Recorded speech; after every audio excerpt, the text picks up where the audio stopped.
What's up, all my folks out in YouTube land? Daryl, also known as the Finisher. Hey, today I'm gonna give you 5 reasons why I like working directly with customers as opposed to any other way. I do other ways. There's other ways that I get money, and I talked about that in a few videos, and I'll be talking about it in videos in the future, right? But the main way I do business is directly with customers. And that's not to say how anybody else does it is wrong. You know, my guy Ray over with Bulletproof Handyman business, I mean, he works exclusively with property managers, and that's just what he does. You know, everybody does it differently. You know, there was a time period I worked exclusively with commercial companies, right? Doing stores and stuff like that. There's many ways to do it. I subcontracted, did a lot of different things. In the end, I like working directly with customers, and here's the reasons why. All right, the first 2 reasons kind of go hand in hand. One is I do not like having a middleman between me and the customer. And the other one is I like getting my money immediately when I'm finished with the job. This is one of the reasons why I even told you before where I work with, you know, I do lead generation, right? But only at the moment I do Home Depot, pro referral. And the reason why I do them and I don't work like Lowe's is that you got place like Lowe's where they play the middleman. Like they take the money, they schedule the estimate, you schedule everything is scheduled through Lowe's, and Lowe's plays the middleman, right? I don't like that. I like to work with my customers directly. If we need to schedule something, we need to discuss something or something going on, I want to take care of that directly with them. I don't want anybody having to, you know, when they get back to work, remember to take care of something, or I don't want any of that, right? Then on top of that, I also like to set my own terms for payment, you know, and which is, you know, getting a deposit, and when I finish the job, getting paid immediately upon, you know, completion, things of that nature. You know, a lot of times I just get all the material costs up front, and you know, it's just part of what I do. You just can't do any of that. A lot of these other places would, you know, include property management, where you kind of gotta pay for everything out of your pocket and then they reimburse you later. Now, you got some property managers that are a little funny on that, right? You know, where you gotta chase your money down. I don't want to chase nothing. Not saying that customers pay all the time. I think in my 5 years, I've been a little over 5 years now, full time, I've had 4. I've had 4 customers that did not pay. And we'll get into those conversations later, but yeah, I've had 4. Now they weren't large amounts, but I'd have had customers that didn't pay. The vast majority pay, and they pay extra, and they, you know, schedule other jobs almost immediately. It's just like, it just keeps going. It's just like a cycle. But I like to be in control. I feel like I didn't quit my job and get out here to be dependent on anybody for anything, right? You know what I mean? If this thing's going down, it's because of me. It's because I'm not doing something right. I'm not out here marketing. I'm not out here hustling. Not because the store didn't do the paperwork properly, so I gotta wait another month before I got paid. And I've had those situations where I've had middlemen and I didn't get money. I've had the commercial jobs where I didn't get paid for like 4 or 5 months. It's just, and then you call them and they like, I did the work, and then their response is, oh yeah, well, but we don't have the proper paperwork to get you paid.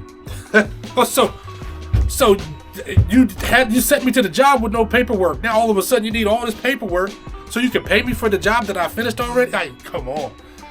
So there's a lot of things that turn me against having a middleman, right?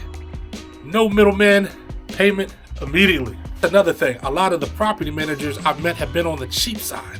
Not saying they're all like that. I've met some that are thorough and whatever, but I can't say I work with enough where I've weeded through the cheap ones and just took my time to really comb through it. I haven't done that. I just got tired of it and just moved on. And I get it.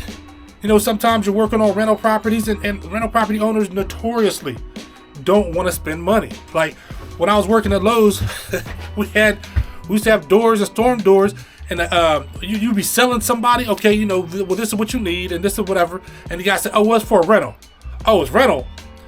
Well, never mind everything I just said. Let's go over. Let's discuss these doors and everything, and the storm doors and what you need if you're talking about rental property. I get it why somebody wouldn't want to pay top dollar for somebody to work on the stuff. Now you can find some Because, you know, what you're going to get paid for if you go through property managers is your quality, your availability, like all the things that they need somebody to take care of something. They know they can call you. It's almost like no matter what, they can give you a call. And you know, there's nothing wrong with that. I just, you know, I don't know. I don't have time to weed them out. So the third reason I like working directly with homeowners is specialty work. Property management and a lot of like working in apartments and doing the maintenance and everything. If you're the type of person that likes to just fix stuff and likes to just, you know, tinker, and, you know, it might be like mechanics and just people who like to do things like that. And I do like to fix something. I like the idea of I come, there's a problem, and then when I leave, there's nothing but joy. you leave joy behind because everything is fixed. Whatever these people's issue was, you took care of it. And, you know, there's for me, it's extremely fulfilling. I also like to do specialty projects. Like, say I'm gonna build out somebody's master closet, man, and they just all they got is a picture on a piece of paper, and it's up to me to turn it into not just a reality. We're gonna add some flourish, man. We're gonna add just some crazy different things to it, and lighting and all kind of stuff to just make this thing go crazy, right?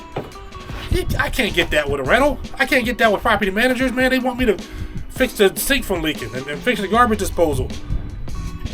You know, I like to do the other kind of stuff. Now, I'm gonna tell you now, especially like during times like these, you better know how to fix something, because all those specialty projects and Crown and everything, people are still getting it, but it is slim pickings for stuff like that. You better know how to fix something. So I do, like right now, I'm in my repair mode. I'm doing a lot of repairs and rehabs. But generally, I just like to there's a lot of things that I just wouldn't be able to do. I mean, I'm just talking about Crown. I mean, how often am I going to get to be able to do a Crown, some kind of Crown or finished trim design or something like that? I'm just not. Look, ask a property manager about some Crown molding. Man, they'll look at you like you done lost your mind. Crown molding in a rental? You ain't doing none of that. Man, don't even speak those words. It's like Voldemort. Do not say anything about finished carpentry, all right, around property managers or some kind of tile, you know, for some kind of accent walls, or building out, you know, new closet with all the, man, you better stop. Wash your mouth out with soap. All right, that's what the property manager's gonna tell you. You're cursing at me. All right, so just fix the sink. That's what I want. I don't want to do that, man. It's like Mark Wahlberg said in The Other Guys. I'm a peacock. You gotta let me fly.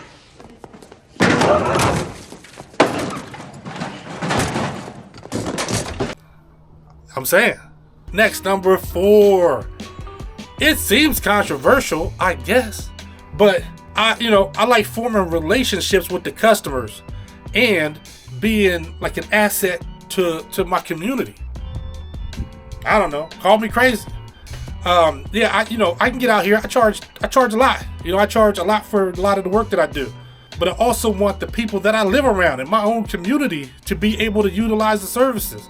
Now, I do not live in a poor community, not by any means. Okay, you do have to maintain a bottom, because there's no point in you working out here and you're making just as much as you would make as a manager at Chipotle or something like that. I mean, then what's the point? What's the point? You're doing so many different jobs. You gotta make it worth it, and then you also have to make enough to grow.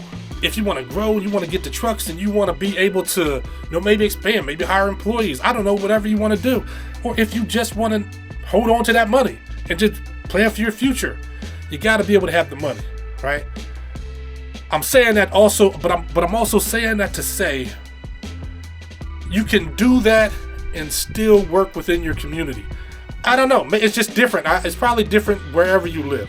Where there's some people who live in middle class areas where the people they run across, they just don't want to spend nothing, right? Look, my mother, all right. My mother always told me and my parents were not rich by any means, right? They bought their first house when I was a senior in high school. So, my family, I did not come from riches and nothing like that by any means, right? But my mother used to always say she doesn't mind spending money. She just wants to get what she pays for. So yeah, people in the middle class are a little more conscious about how they spend their money, because that $2,000 they're gonna give you, it took them a long time to save that money up. Versus this guy over here, this rich guy, he might have the money, it might not mean as much to him, but he's also not a great customer all the time. So all I'm saying is, I love forming the relationships with the people that I live around, like the people in my community, and being available to improve my own community instead of taking my skills and chasing after somebody that's rich that couldn't care less about me and where I come from. So that's just me, but that's what I do. Last but not least, and this kind of ties to the last one about doing work for my community, man, let me tell you something. From my perspective, if you do work in your community and you do good work, you could charge. You're not, cracking people's skulls open, with your charges. You'll always have work. You will always have work. You know what I mean? It's just, I get people like, I go to school functions and stuff like that, and I run into people, and then they've told their friend about it, and then I'm standing there talking, and then they're telling another parent while I'm standing there, and it goes on and on. And you always get, even when it gets slow, I always get phone calls, or I always get text messages, or I just be at a customer's house and one of their friends will stop by, and then we'll just start having a conversation. Just happened the other day. Start having a conversation, and then now they got a whole list of work. Sent me a text with a whole list of work that they want. It just won't stop. And it's building the relationships. Once you do right by people, man, and you respect the fact, and this, for me, this comes from years of working, being a W-2, working a 9 to 5. Being a W-2 employee, it is hard to save up money. It is just a hard thing to do. So if you're gonna spend money with somebody, and they're gonna treat you right, man, and take care of you, I'm gonna start showing y'all some of this work I do. I'm coming behind some of these other contractors, man. It's a shame. It's a shame. And people call me out of desperation sometimes. Once you just keep doing these things and you build the relationships up, and it takes time. It takes time. That's one thing I give the property management thing, where, hey, you could call a property manager and they want you on. You could start having work tomorrow, right? It's not necessarily the same with working with customers. You gotta build a base and build relationships, and put yourself out there. And I'm telling you that you do it right. If you're somebody like me, where you're a one-man shop and you just go get it every day, I mean, I don't want to say you're going to get guaranteed work, because then somebody won't get a call for a week and they'll be blaming me. It ain't me, man. It's you. It ain't me, right? I ain't got nothing to do with your business. I'm just telling you my experiences. I'm telling you, you create the relationships, people will come to you because you're the trusted person, right? I got people that I put in floors for, and I put it in maybe lighting and stuff like that, and then their dishwasher stops working and they just call me because it's just like automatic. They just call me like, this is the guy we call when we have an issue. And I just got people like that. And things break. You know what I mean? Like, stuff happens. They got a leak under the sink. They got, somebody selling a house. They got hose to fix. All kind of things happen. And I'm telling you, I can't say it's guaranteed work. I can't say that, right? But it's as close as you're going to get. So make those relationships with them customers, man. Fix your face. Stop looking mean all the time. Fix your face, man. Crack some jokes and have a good time and make them feel comfortable. And I'm telling you, guaranteed work, loving your community. Daryl, also known as the Finisher. Stay safe. Be blessed. And remember, if the trades don't work, nothing else does.